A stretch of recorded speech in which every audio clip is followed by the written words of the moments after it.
इस वीडियो में हम वो मसला समझेंगे जो पाकिस्तानी हवाई जहाज क्रैश हुआ था तो कैसे हुआ था, असली कारण क्या था पाकिस्तानी एयरलाइंस फ्लाइट 8303 क्रैश होने का, और साथ ही साथ इस विषय से जुड़ी एबीपी न्यूज़ का भी हम फेक न्यूज़ क्या था इस वीडियो में हम देखेंगे। मैं हूं प्रशांत और स्वागत है आपका नॉलेज हाउस में।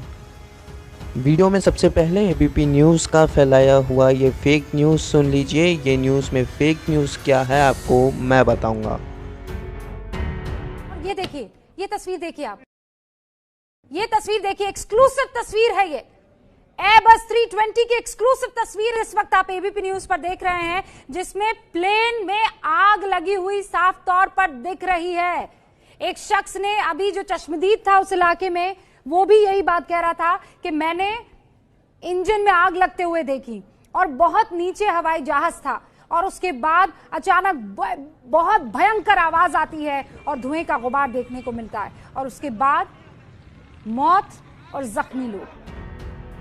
तो जैसे कि इस न्यूज़ में आप देखे हो, एंकर पूरी ताकत से चिल्ला कर बोल रहे हैं कि ये देखिए एक्सक्लूसिव फ़ोटो देख रहे हैं आप इस वक्त एबीपी न्यूज़ पर। लेकिन वो गलत फ़ोटो दिखा रहे थे, क्योंकि ये वाला वीडियो देखिए यूट्यूब पर कब अपलोड हुआ था। इस वीडियो में 45 सेकेंड का जो फ़ोटो है वो ये एनिमेटेड वीडियो है। इसका 45 सेकेंड पर जो है पॉज करके इसका फ़ोटो ले लिया गया और वो एबीपी न्यूज़ पर डालकर ये बोल रहे थे कि फ़्लाइट नंबर 8303 का एक्सक्लूसिव फ़ोटो आप देख रहे हैं। वाह क्या बात है। न्यूज़ चैनल से ऐसा घिनौना हरकत मुझे कतई पसंद नहीं है। चलिए अब आते हैं असली मुद्दे पर।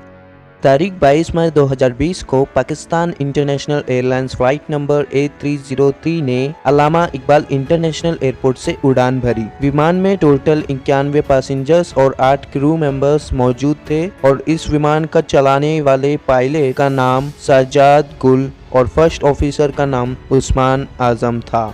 शेड्यूल के मुताबिक इस विमान को 90 मिनट में जिन्नाह इंटरनेशनल एयरपोर्ट कराची तक पहुंचना था। दोपहर का लगभग 1 बज रहा था। लाहौर के अल्लामा इकबाल इंटरनेशनल एयरपोर्ट से उड़ान भरी और 90 मिनट बाद कराची शहर के नज़दीक विमान आया। फ्लाइट में लैंडिंग से जुड़ी अनाउंसमेंट हो चुकी थी। यात्री अपना सीट बेल्ट लगा चुके थे। सब कुछ हर बार की तरह नॉर्मल लग रहा था, लेकिन नॉर्मल नहीं रहा। पहले ये ऑडियो क्लिप सुन लीजिए जो कि पायलट और एयर कंट्रोल के बीच बातचीत हुआ था। We are comfortable. We can make inshallah. We are comfortable now, and we are out of 3,500 for 3,000. Established ILS 25 left. Sir, we are established on ILS 25 left. So you are 5 miles from Fairtown, distance passing 3,500. 8303 clear line 25 left. Roger, Pakistan 8303. 303 going around. Report reaching altitude 3,500 feet. For Pakistan 8303, we would like to come again for ILS 25 left. Roger, turn left heading 110, climb 3,000. Left heading confirm. From left heading 110, climb 3,000. 110, climb 3,000, Pakistan 8303. 8303, you are dropping altitude 2,000. Sir, we have just give me 2,000. So maintain 2,000. Copied, sir. We are now maintaining, trying to maintain. 8303 approach. Ji, sir. Appears to be turning left. We'll proceeding back, sir. We have lost engine. Confirm you are carrying out belly heading. Runway available to land at 25. Roger.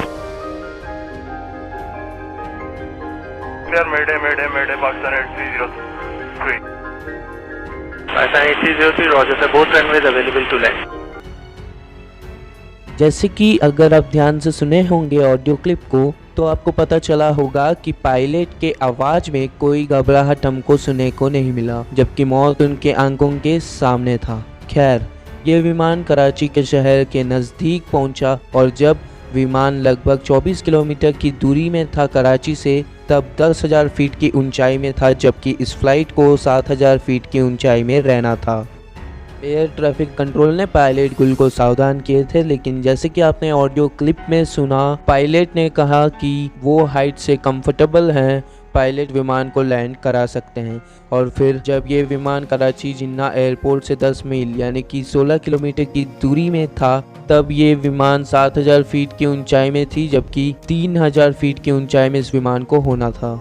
इस कारण air traffic control ने दूसरी बार pilot को height के चलते warning दी, लेकिन फिर से पायलट का जवाब आता है कि वो इस सिचुएशन को हैंडल कर सकते हैं और उनको लैंडिंग के लिए इजाज़त चाहिए और रनवे नंबर 25L की तरफ बढ़ रहे हैं, लैंडिंग के लिए तैयार हैं। और पायलट ने पूरी कोशिश की कि किसी तरह से लैंडिंग करा दिया जाए, लेकिन ये लैंडिंग कोशिश नाकाम रही। दरअसल अगर विमान ज़्यादा ऊंचाई पे हो तो लैंडिंग करने से पहले विमान की ऊंचाई कम करनी रहती है।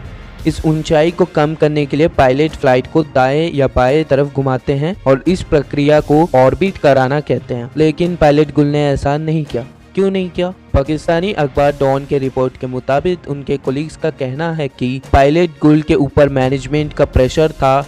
अगर ऑर्बिट कराते तो उनके सीनियर अधिकारी उनके काबिलियत पर सवाल उठाते, उनको उनका रिकॉर्ड खराब होने का डर था, इसलिए पायलट गुल ने शायद ऑर्बिट नहीं कराया और इस फ्लाइट की पहली बार की लैंडिंग फेल हो चुकी थी।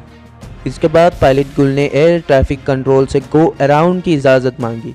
ये गो अराउंड का मतलब जब पहली बार लैंडिंग करने से पहले चूक जाते हैं तो फिर से दूसरी बार लैंडिंग करने की कोशिश पायलट की ओर से की जाती है। एयर ट्रैफिक कंट्रोल ने फिर देखा कि विमान का ऊंचाई तेजी से घट रहा है। पायलट को इस बारे में सावधान करने के बाद पायलट का जवाब आता है कि पायलट विमान को सही ऊंचाई पर लाने की कोशिश कर रहे हैं। कुछ ही सेकंड बाद पायलट ने 2 बुरी खबर सुनाई। पहली बुरी खबर, इंजन काम नहीं कर रहे हैं, और दूसरी बुरी खबर, लैंडिंग गियर में कुछ टेक्निकल फॉल्ट आ चुका है, जैसे कि आपने ऑडियो क्लिप में सुने थे। एयर ट्रैफिक कंट्रोल ने बेली लैंडिंग के बारे में कंफर्म करने को कहा। अब ये बेली लैंडिंग क्या होता है?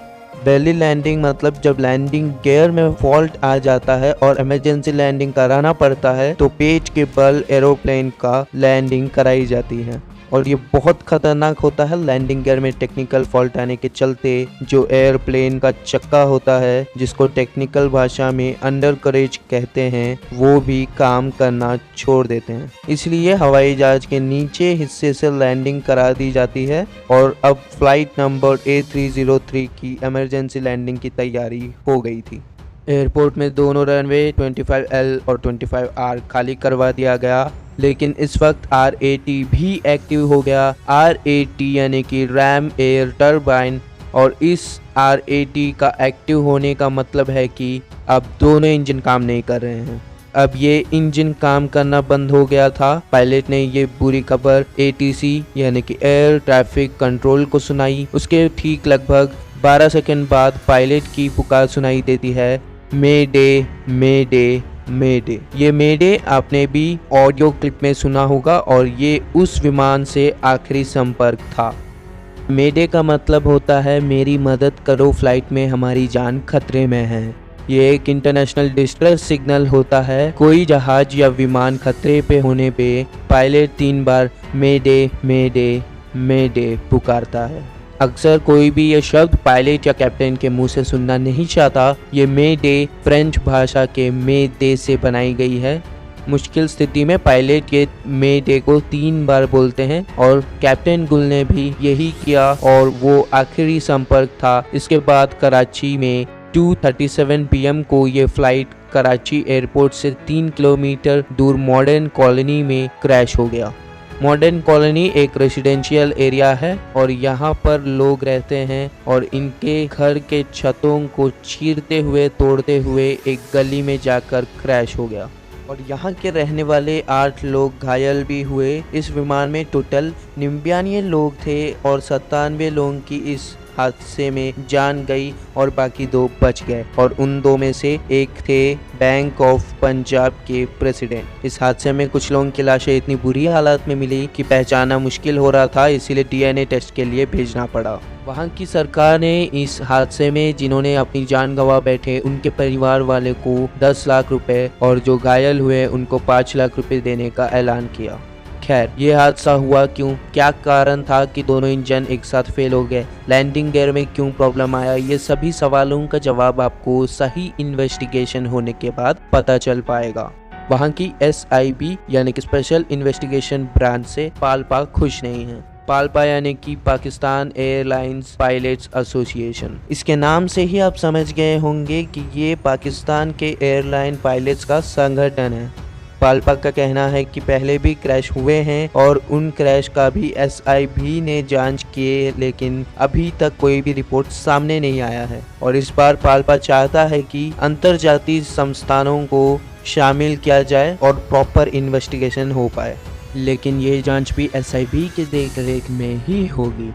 फ्लाइट डाटा रिकॉर्डर और cockpit voice recorder crash site में मिला था। इन दोनों की मदद से शायद हमको ये पता चल पाएगा कि लैंडिंग गियर या फिर इंजन में खराबी क्यों आई थी, शायद पता चल पाएगा।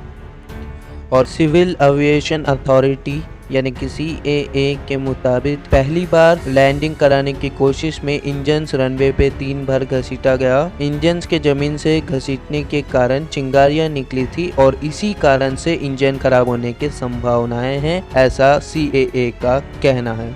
वहां के फेडरल मिनिस्टर गुलाम सवार खान का कहना है कि इस क्रैश की पूरी रिपोर्ट 3 महीने के अंदर मिल जाएगा। दरअसल 2 महीने लंबे लॉकडाउन के बाद पाकिस्तान में विमान यात्रा शुरू की गई थी और फ्लाइट में जो यात्रा कर रहे थे ज्यादातर के लोग ईद त्योहार बनाने के लिए अपना अपना घर जा रहे थे। कोई मिलिट्री ऑफिसर था तो कोई बैंक एम्प्लॉय और कोई मल्टीनेशनल कंपनी का एग्जीक्यूटिव फ्लाइट में शामिल था, लेकिन सिर्फ 2 जन की जान बच पाई। तो ये है पाकिस्तान A303 फ्लाइट क्रैश होने का पूरा मसला।